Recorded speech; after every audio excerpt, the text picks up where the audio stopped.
Renungan Pagi, Yesus Nama di Atas Segala Nama oleh Ellen G. White, 3 Februari 2024.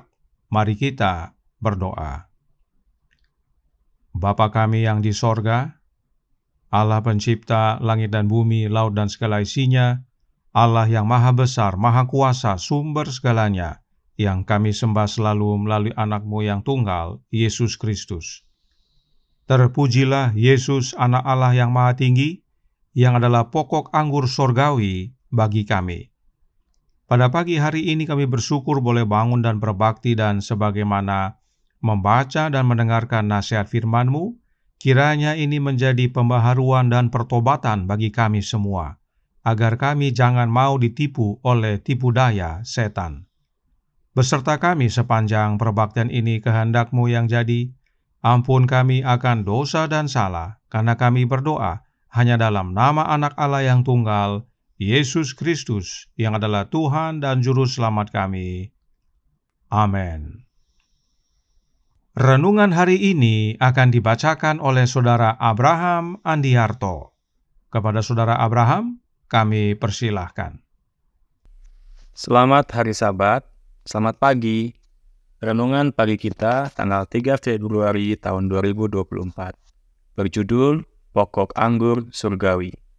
Ayat tema di dalam kitab Yohanes pasal 15 ayat 2. Setiap ranting padaku yang tidak berbuah dipotongnya, dan setiap ranting yang berbuah dibersihkannya, supaya ia lebih banyak berbuah.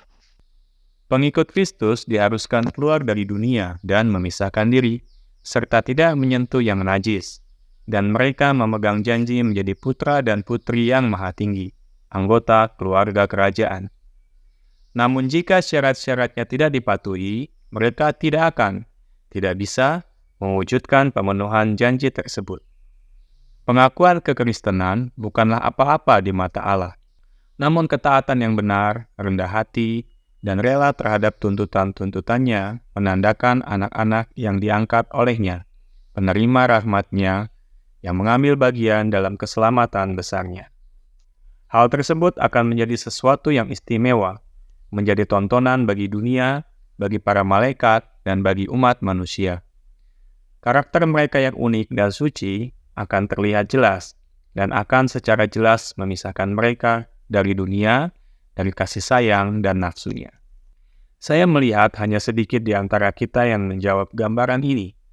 Kecintaan mereka kepada Allah hanya di bibir, bukan dalam perbuatan dan kebenaran.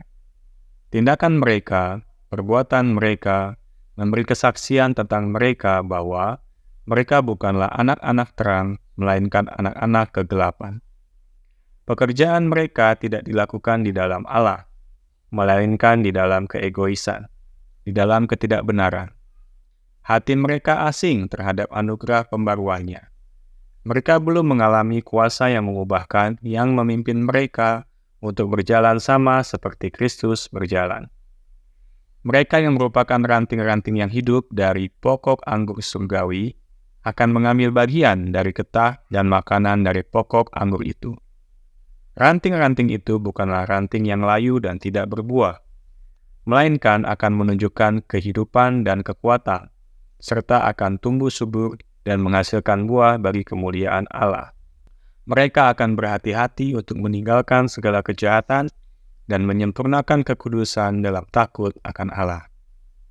Seperti Israel zaman dahulu, gereja tidak menghormati Allah-Nya dengan menjauhi terang, mengabaikan tugas-tugasnya, dan menyalahgunakan hak istimewanya yang tinggi dan mulia, yakni menjadi umat kepunyaan Allah bertabiat suci.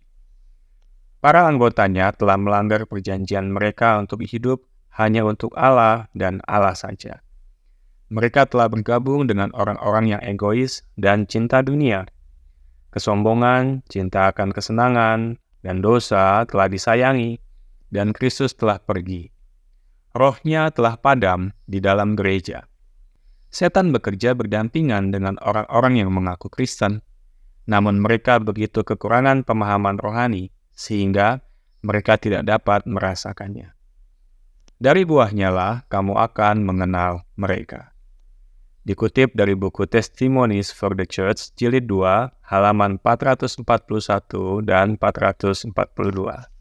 Demikianlah renungan pagi kita pada Sabat pagi hari ini.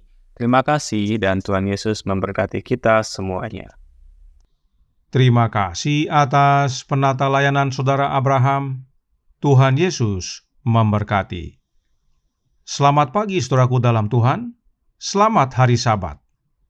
Pekabaran tentang pokok anggur yang benar adalah pekabaran vital bagi kita umat-umat Allah yang sisa. Sebab kita tidak dapat menjadi ranting-ranting dari pokok anggur yang benar bila kita hidup sebagian bagi dunia dan sebagian bagi Tuhan. Roh Nubuat berkata dalam The Desire of Ages halaman 676 paragraf pertama. Persatuan dengan Kristus ini setelah terbentuk harus dipertahankan. Kristus berkata, "Tinggallah di dalam aku dan aku di dalam kamu." Sama seperti ranting tidak dapat menghasilkan buah dari dirinya sendiri jika tidak tinggal di dalam pokok anggur. Demikian pula kamu tidak dapat berbuah jika kamu tidak tinggal di dalam aku. Hubungan ini bukan hubungan kebetulan, bukan hubungan yang terputus-putus. Ranting menjadi bagian dari pokok anggur yang hidup. Kebenaran ini wajib dipahami oleh umat-umat Allah yang percaya Alkitab dan Roh Nubuat. Sebab kita menjadi ranting bukan hanya pada hari tertentu atau jam-jam tertentu.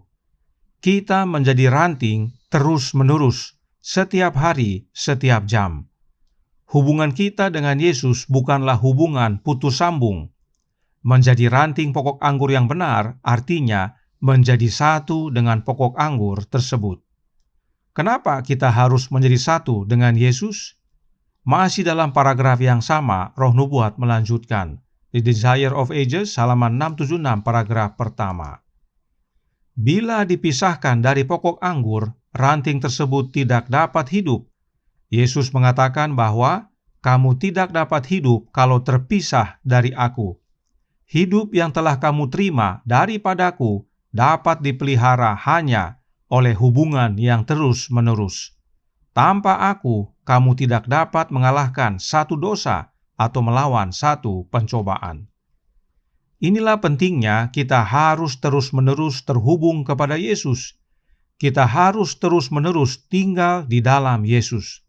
Sebab kita tidak dapat hidup bila kita terpisah dari Yesus, dan kita tidak dapat mengalahkan satu dosa pun jika kita tidak bersama Yesus.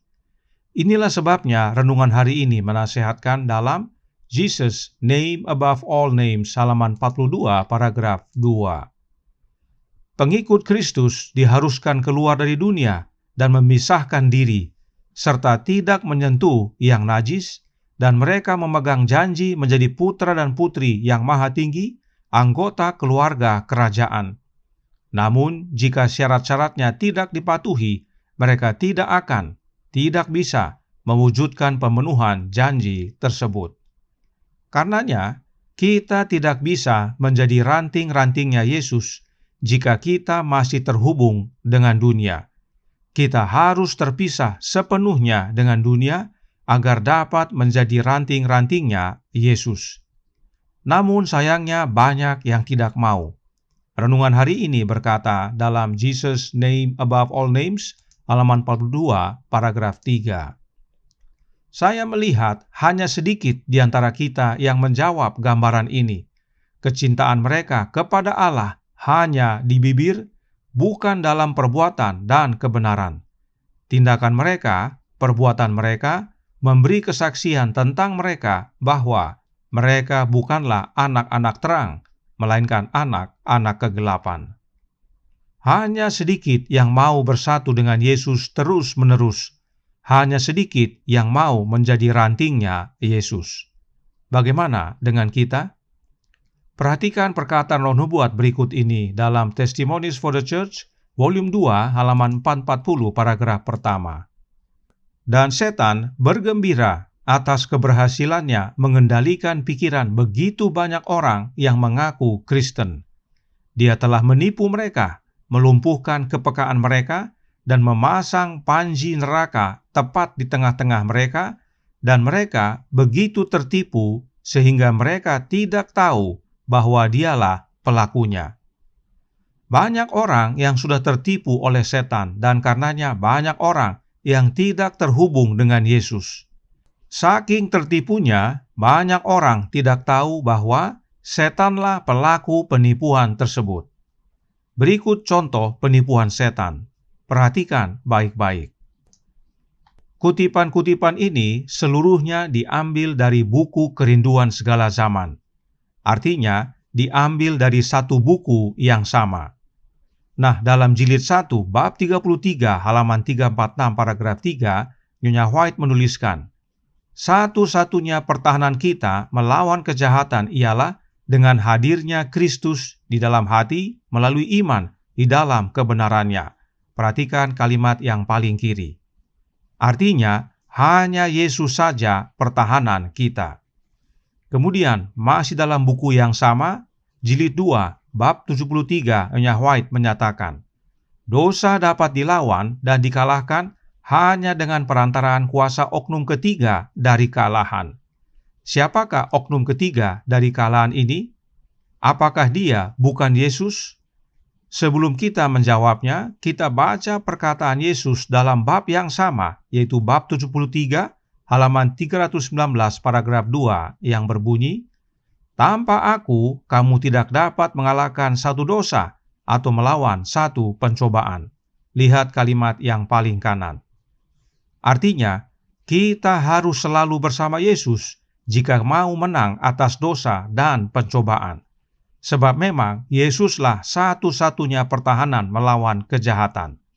Karenanya, siapakah oknum ketiga dari kalahan tersebut?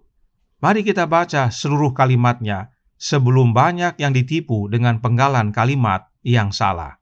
Roh Nubuat menuliskan, dosa dapat dilawan dan dikalahkan hanya dengan perantaraan kuasa oknum ketiga dari kalahan, yang akan datang dengan tenaga yang tidak berkurang, melainkan dalam kepenuhan kuasa ilahi. Rohlah yang mensukseskan apa yang telah dikerjakan penebus dunia. Dengan roh, hati dijadikan suci. Dengan perantaraan roh, orang percaya mengambil bagian sifat ilahi. Kristus telah memberikan rohnya sebagai kuasa ilahi untuk mengalahkan segala kecenderungan bawaan dan kecenderungan yang dipelihara kepada kejahatan dan untuk menanamkan tabiatnya sendiri pada jemaatnya. Untuk membantu, perhatikan bagian bawah. Dikatakan di sana, dosa itu sama dengan segala kecenderungan bawaan dan kecenderungan yang dipelihara kepada kejahatan. Nah, oleh karena itu, kuasa ilahi yang melawan dan mengalahkan dosa adalah sama juga, yaitu oknum ketiga dari kalahan yang adalah sama dengan rohnya Kristus itu sendiri. Sebab dikatakan, Kristus telah memberikan rohnya. Artinya, oknum ketiga dari kalahan itu adalah roh Kristus itu sendiri. Sebab itulah yang melawan dan mengalahkan dosa. Nah, pikirkan saudaraku dalam Tuhan. Jika Nyonya White menyatakan bahwa ada oknum lain yang bukan Yesus yang dapat mengalahkan dosa, maka Nyonya White membuat dirinya bertentangan. Sebab dalam buku yang sama, 2 kali Nyonya White menuliskan bahwa hanya Yesus yang dapat kalahkan dosa, sebab Yesuslah satu-satunya pertahanan kita. Karenanya, yang perlu kita renungkan adalah bagaimana hubungan antara oknum ketiga dari kalahan dengan Yesus Kristus. Perhatikan dalam kutipan sebelumnya, Nyonya White katakan bahwa Yesuslah pertahanan kita satu-satunya dan Dia tinggal dalam hati kita oleh iman. Bagaimana Yesus tinggal dalam hati kita? Oleh kehadiran rohnya Yesus, yaitu roh Kristus. Inilah yang disebut dengan oknum ketiga dari kalahan. Karenanya, saudaraku dalam Tuhan, jangan tertipu lagi. Oknum ketiga dari kalahan itu bukan oknum lain yang bukan Yesus, tapi itu adalah istilah lain dari rohnya Yesus. Sebab Yesus tinggal dalam hati kita oleh kehadiran rohnya yang disebut roh Kristus. dan Roh Kristus inilah getah dari pokok anggur yang benar. Perhatikan renungan hari ini menyatakan dalam Jesus Name Above All Names, halaman 42, paragraf 4. Kesombongan, cinta akan kesenangan, dan dosa telah disayangi, dan Kristus telah pergi. Rohnya telah padam di dalam gereja. Setan bekerja berdampingan dengan orang-orang yang mengaku Kristen, namun mereka begitu kekurangan pemahaman rohani sehingga mereka tidak dapat merasakannya. Banyak orang dalam gereja telah tertipu dan mereka tidak dapat merasakan bahwa mereka telah ditipu. Saudaraku dalam Tuhan, renungan hari ini menyatakan dengan jelas bahwa Kristus telah pergi karena rohnya, yaitu Roh Kristus, telah padam di dalam gereja. Kenapa? Karena di dalam gereja diajarkan bahwa oknum ketiga dari kealahan itu adalah oknum lain yang bukan Yesus. Banyak yang tertipu dan sedikit saja yang tidak. Pilihan ada pada saudara. Kiranya saudara memilih untuk bersatu dengan pokok anggur sorgawi oleh menerima getah pokok anggur tersebut, yaitu rohnya Kristus dalam hati kita oleh iman. Maka kita pasti berbuah, dan buah-buah tersebut adalah kesaksian bagi dunia, sehingga banyak jiwa yang datang kembali kepada Bapa melalui anaknya. Tuhan memberkati, saya bawa dalam nama Yesus. Amin. Mari kita berdoa.